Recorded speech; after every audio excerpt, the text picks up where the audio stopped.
ఏం చేస్తున్నారు? మేము ఈ వ్యవసాయం చేసుకుంటాం. జగన్ గారి పథకాలు ఎలా ఉంది? 100కి 100 బాగా బాగుంది. ఆయన పెట్టిన పథకాలు ఎలా ఉన్నాయి? ఫుల్లుగా బాగుండదు. బీద సాధారణలు ఏదో వాళ్ళ కుటుంబాలు పోషించుకుంటా ఉన్నారు. ఈ అమ్మబడి ఇవి అన్నీ పడి నేడు ఇవన్నీ బాగా అనుకూలంగా బాగా పడతా ఉన్నాయి. పిల్లలు ఏదో చదువుకుంటున్నారు. అంతకుముందు పిల్లలకు చాలా ఇబ్బందిగా ఉంది. ఫ్యామిలీలో కూడా ఇబ్బందులుగా ఉన్నాయి. చంద్రబాబు అడ్డుకున్నారంట. ఒప్పక యాడ నేను పైకి వచ్చేస్తాను అని ఒప్పక. ఇంతకుముందు 100 రూపాయలు ఇస్తా ఉన్నాడు. జగన్ వచ్చిన దానికి 3000 చేసినాడు. ఈ ఉద్యోగస్తుల కన్నా లేటుగా వస్తుంది. పెన్షన్లు 1వ తేదీ 5 గంటలకంతా నెలలా పడిపోతారు. దీనికన్నా ఇంకేం చేయలేదు జగన్.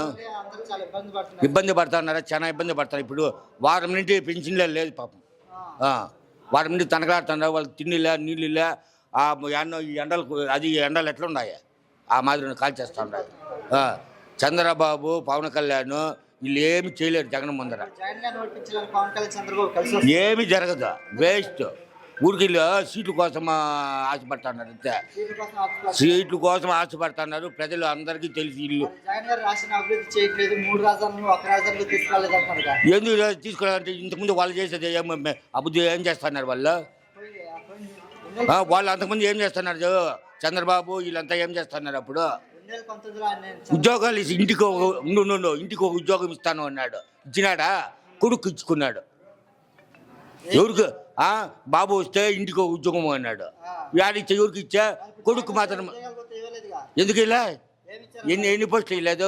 ఇంతకుముందు పోలీసు వాళ్ళకి ఇవ్వలేదా? లేదా డిఎస్పీ వాళ్ళకి ఇవ్వలేదా? ఇప్పుడు సచివాలయంలో వాళ్ళు పని చేయలేదా? ఇంకా ఏం చేయలే.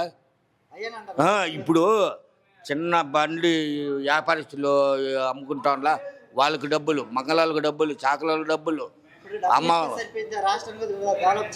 చేస్తున్నారు. ఇప్పుడు 2 ఏళ్ళు కరోనా వచ్చేసి పైన కరోనా వచ్చినప్పుడు ఎవరు ఆదుకోలేదు. అప్పుడు జగన్ ఒకటే కదా. ఇప్పుడు 5 ఏళ్ళు పరిపాలన కూడా చేయలేదు కదా ఎవరు జగన్. 2 ఏళ్ళు కరోనాకి వెళ్ళిపోయి కదా. కరోనా జగన్ కాలేకంటే ఎంతమంది చనిపోయిందిరో.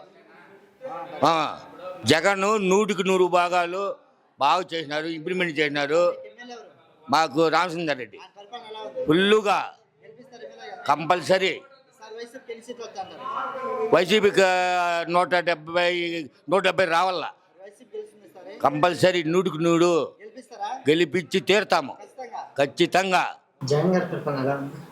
మాకు అన్ని విధాలుగా ఒక పల్లెల్లో కానీ ప్రతి ఒక్కటి కానీ ఇంతకుముందు మాకు ఎక్కడ కానీ ఏ పథకాలు చేరేటివి కాదు. మొత్తము ఒక మండలానికి ఒక పంచాయతీకి ఒకే నాయకుడిని దోసుకొని తింటా ఉన్నారు. ఇప్పుడు అట్లా లేదు. జగన్ వచ్చినాక ప్రతి ఇంటికి ప్రతి ఒక్క రూపాయి కూడా ఆ మహిళలకు, ఆ రైతు భరోసా, ఆ రైతులకు అకౌంట్లకే చేరి అందరూ సంతోషంగా ఉన్నారు.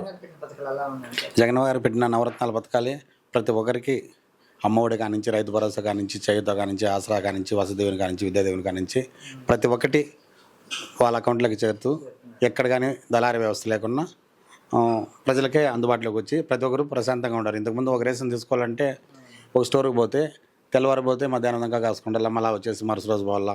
అట్లా 4-5 రోజులు వృధా అయ్యేది. ఇప్పుడు ఆ విధంగా లేకుండా ప్రతిరోజు చెప్పిన డేట్కు ప్రతి పల్లికు వచ్చి ఇక్కడే రేషన్ సప్లై ఇచ్చి అందరికీ సర్దుబాటు.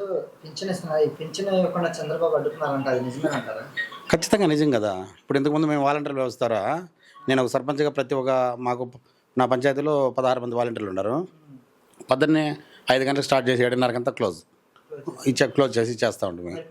ఇప్పుడు అవి ఏం చేసినాడంటే ఇప్పుడు ఎలక్షన్లు దీంట్లో వాలంటీర్ల ద్వారా నిలిపేసి పూర్తిగా మా పంచాయతీలో ఇప్పటికీ అర్థం కూడా తీసుకోలేక వృద్ధులు, వికలాంగులు ఇట్లా వాళ్ళు పోలేక ఎప్పుడు అని చెప్పి ఎదురు చూస్తూ ఉన్నారు.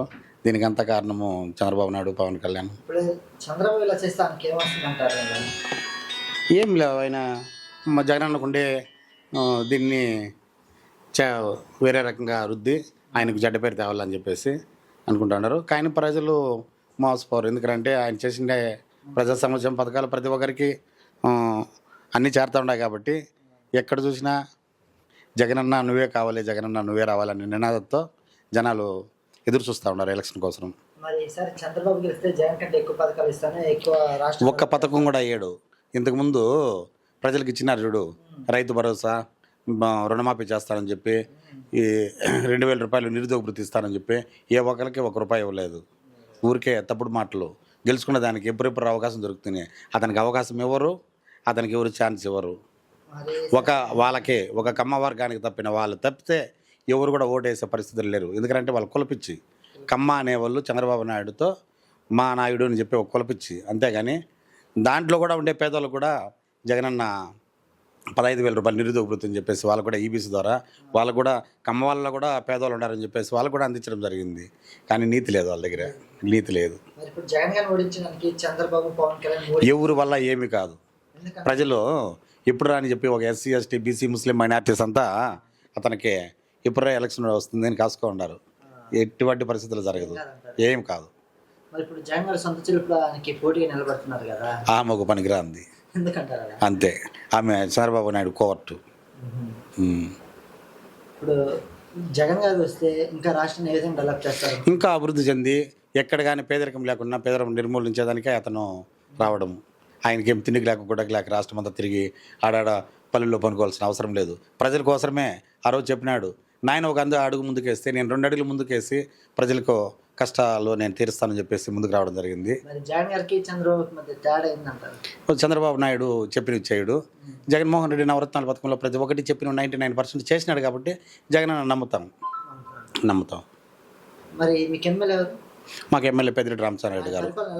ఆయన పరిపాలన అంటే పేదోళ్ళు ఎక్కడున్నా కూడా కానీ నాకు ఈ ఊర్లో నాకు నీళ్ళ ట్యాంక్ కావాలా, నాకు గుడి కావాలా, నాకు రోడ్డు కావాలంటే ఫోన్లో అడుగుతాము.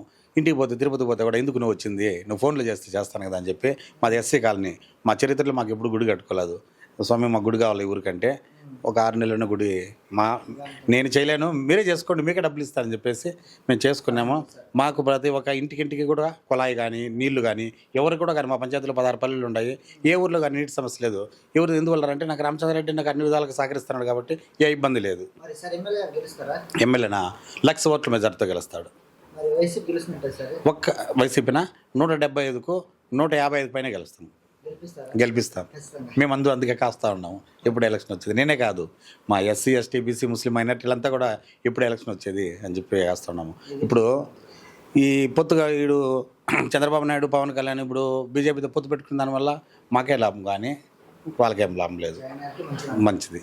ఎందుకంటే ముస్లిమ్స్కు వీడు లేని పని వ్యత్యాసాలు పెట్టేస్తాడు మోడీ గారు. దాంతో ఏరు రాష్ట్రంలో 2% కూడా రాదు, వాళ్ళ ఓట్లు కూడా రావు.